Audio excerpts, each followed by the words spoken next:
I'm going. All right, so I'm looking at part 2, and it says, find the first derivative. Right? It says, focus better. All right, so we're going to find the first derivative using the power rule. We're going to draw the graph using Desmos. We're going to use a calculator or graph to help solve for the zeros and create the number line with the positives and negatives. Then I'm going to list the intervals of increase or decrease, maxes or mins, and if there isn't one, I'm going to say none. Now, those reasons, you already know the reasons. So I gave you the sample sentences here so you know exactly what you need to write down. F of x is increasing somewhere, different for all of us. Because f prime is positive, those reasons are from the fun chart. They're from the number line, okay? Maxes or mins. Now, depending upon what your data looks like, you might say none, okay? If you say none, then you need to tell me where the highest or lowest point actually is. It's probably just going to be at the ends of your graph. Okay, so if you say there is no maximum, okay, you'll say because it's at the end point of my graph and tell me where that is. All right, now the second derivative, very similar. I'm only going to do the first 2 bullets. I'm going to save these last 2 sentences for Tuesday next week. So I'm going to show you this first part, which is the second derivative number line, and then just listing the intervals of concavity. And then we'll finish the demonstration on Tuesday. Okay, so let's go to our Desmos. We have this open. I'm going to unclick, right? I don't actually want to see this graph right now, so I'm going to unclick it. All right.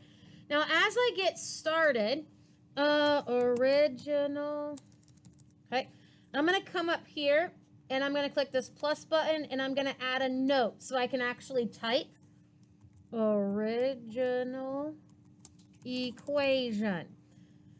Okay, and then I'm going to just take my values here, y equals negative 0.532. I'm just retyping my equation here. I think I did that right at the end of the demonstration last time, but it looks like I lost it, so I'm just retyping it here.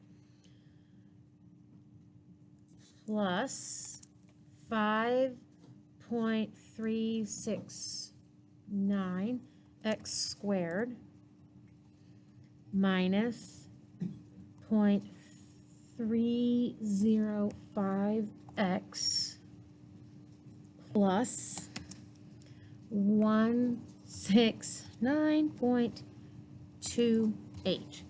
Okay, so I'll zoom back over here just to make sure. Just to make sure it actually, okay, good. It is following my points, so that's what I want. So I need the first derivative. Okay, so I'm going to click add a note, and I'm going to write first derivative. It doesn't like the prime notation, so first derivative, right? That's that note button so you can type. Then I'm going to try to do my first derivative. All right, so let's see what I got here. Copy, paste, times 3. Okay, great. I need a power rule. Multiply by 3. Okay. Y equals negative 1.596, right? I'm doing the power rule. X power 2. So I don't want to see the green graph right now because I'm just doing the derivative. All right, so next I have to do 5.369 times 2, okay, plus 10.738x. All right, this part's easy, minus 0.305. All right, there's my first derivative. All right, original first derivative. I need to make the number line. Notice that the scale, the graph, doesn't use the same y value. So you might have to change your window to get a decent picture. Now, it says, do the derivative. Okay, I did the derivative. Draw the graph. I have the graph. Okay. Find the zeros. The reason I like Desmos is if you click on the graph, it automatically gives you the zeros. There they are. Okay, now I'm going to zoom in just a little bit more so I have a good picture here. Right, because make sure you get the x value that corresponds with it. Okay, and then that's what I'm going to take a picture of to put into my Google Docs. So here we go. Little snippet tool. Oh, I missed one thing. My labels. All right, so the x's don't change, but the y's, this is the first derivative graph, so label it that way. Okay, first derivative, and then units. Okay, price per year. Look at that, per year, because that's the first derivative. Price per year, because it's the slopes. Okay, now I'm ready to take my screenshot and paste it into my Google Doc. Make sure you get your labels. Oh, I actually want to click on my graph so I can see these points when I screenshot it. Oh, it doesn't like that one. Let's try this one. Okay.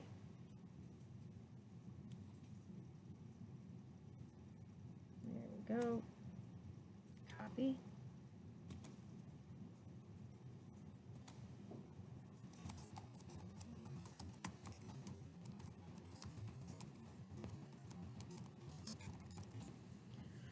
All right, paste it in. Okay, so I've got my graph. Paste. Oh, revert your changes. I don't know what that's going to do. Okay, there we go. All right, pasting. There we go. First derivative. Okay, first derivative. Okay, let's go back. I've got this. I'm going to just copy my equation. The screenshots work a lot better than trying to type it because it's annoying to type math. Okay. There we go. That. Just resize this. Okay. And number line. Okay, this is where it gets a little bit tricky. If you want to do work on paper, I would be more than happy to scan it for you so that you can then take screenshots and put it into the document. You can probably take pictures with your phone and then insert them into the document. However you want, I want everything digitally in one place. So I need to make the first derivative number line. So right here, right, f prime. I'm just going to make the number line above the graph here. Notice that I'm going to put a little bracket here because my data started at 0. I'm not looking at the left side, guys. I'm not looking in quadrant 2 and 3. I'm only looking in quadrants 1 and 4. And then the data, the last point was 9. So I'm going to look till 9. Maybe you want to scroll out just a little bit. You pick a range for your data that seems reasonable. Okay, so my first 0 is at 0.029. This one is at 6.7. All right, why do we spend all that time looking at graphs, trying to come up with pluses and minuses? Because now you're going to use it. Now you can zoom in if you need. This is negative. Okay, this is positive, this is negative. Okay, right, below the axes is negative, above is positive. I'm going to take a little picture of my number line. Okay. Put it in my Google Doc. Whoop, erase. Okay. And zoom it down a little bit. Okay, here come my sentences. F is increasing where? Okay, increasing in this section here, 0.029, comma, 6.7, because F prime is positive. Right, so the reason I'm doing this in a Google Doc is so that you can actually type your responses, but everything should be easy to see, easy to read in one place so that I'm not searching for it. There you go. There's my first derivative. Obviously, you've got a couple other sentences to do here, right? You can write them as inequalities, as intervals, however you want. Okay. Now, I'm not going to delete this. I'm just going to click it, just so that I can't see it right now. I'm going to do the second derivative.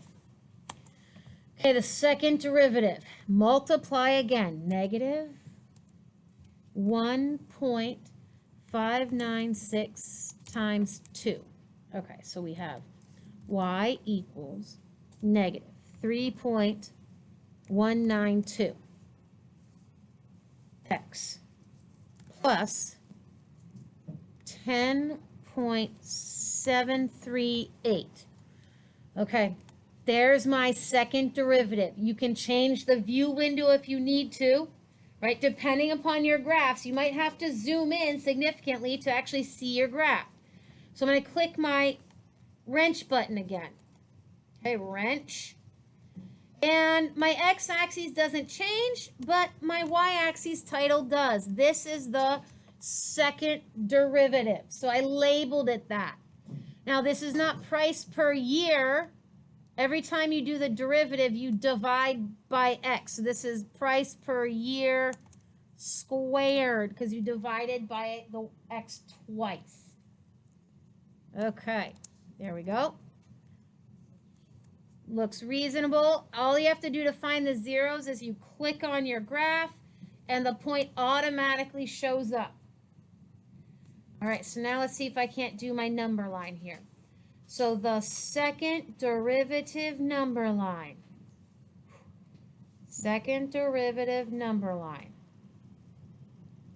Now again, I'm just going to limit my graph to the section that my data covered. Okay, so my 1, 0 is at 3.364. It's positive and then negative. Okay, screenshot it. This time, I guess my number line and my graph are all on the same thing. Keep going down. Let's try that again. Okay, let's try this. Okay, got labels everywhere. It's good. Okay, copy it in. I'm just going to go to the second page. Okay, paste, right, paste my second derivative in. Okay, guys, that is as far as I'm going to demonstrate today. You need to have your data completely checked off today. That part has to get done, all right? This other stuff, you will have a little bit more time to work on it next class as well, but your data needs to be done today. Okay, any questions?